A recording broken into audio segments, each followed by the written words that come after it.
ҳомиёни ҳуқуқ мегӯянд полиси Русия 10 муҳоҷири тоҷикро ки дар назди сафорати Тоҷикистон дар Маскав дастгир шуданд ҷарима баста озод карданд.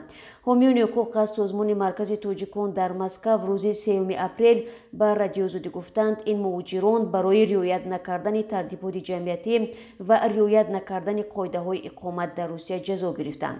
теъдоди дигар ба гуфтаи созмони ОВД-инфо дар Русия ба майдаовбошӣ муттаҳам шуданд, ки барои он ҳам ҷарима пешбинӣ шудааст. яке аз мусоҳибони радиоозодӣ гуфт, онҳо дар боздоштгоҳҳои муваққатии шӯъбаҳои умури дохилаи ноҳияҳои Можайский, Царицина, Гловинский, Нагорный нигаҳдорӣ мешуданд.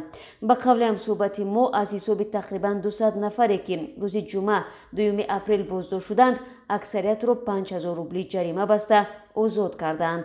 аз ин миён ҳомиёни ҳуқуқ натавонистанд ҷойи нигаҳдории 30 нафарро пайдо кунанд, вале мусоҳиби мо гуфт, рӯзи 3 апрел маълум карданд, ки 13 нафарашон дар боздоштгоҳи ноҳияи Можайск паси панҷара буданд. ОВД-инфо яке аз созмонҳои ҳомии ҳуқуқ дар Русия ки доир ба дастгиршудагони эътирозҳо маълумот ҷамъ мекунад, рӯзи 3 апрел хабар дод, ки дар умум беш аз 100 нафарро дастгир карданд ва то шоми ҳамин рӯз ҳамаи онҳоро ба истиснои 1 нафар ҷавоб доданд. 10 муҳоҷири тоҷик рӯзи 2 апрел баъди адои намози ҷумъа дар масҷидҳои Маскав бо талаби озодии Иззатамон, яке аз ҳомиёни ҳуқуқи шинохта, ки ба душанбе ихроҷ шуд, ба назди сафорати Тоҷикистон рафтанд. аммо бисёре аз онҳоро маъмурони полиси Русия дастгир карда бо худ бурданд. дар наворҳои видеоие ки эътирозгарон дар шабакаҳои иҷтимоӣ нашр карданд, дида мешавад, ки пас аз чанд лаҳзаи ҷамъ омадани онҳо дар назди сафорат, кормандони полиси Маскав муҳоҷиронро боздошт карда дар автобусҳо мебаранд.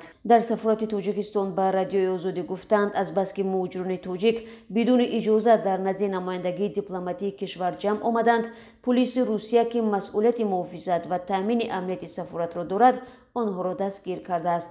боздошти Иззатамон ки рӯзи 25 март дар Маскав нопадид шуд ва чанд рӯз баъд аз боздошти ӯ дар душанбе хабар доданд, хашми муҳоҷирони тоҷикро дар Русия барангехт. ӯ раиси маркази тоҷикон аст ва ҳукумати Тоҷикистонро танқид мекард, ки барои ҳимоят аз ҳуқуқи шаҳрвандонаш дар Русия кӯшиш ба харҷ намедиҳад. созмони онҳо ҳамчунин ба муҳоҷирони муҳтоҷ кӯмаки ҳуқуқӣ ва гоҳ-гоҳ кӯмаки молӣ мерасонд. намояндагони сафорат эътирози муҳоҷиронро ғайриқонунӣ номида мегӯянд.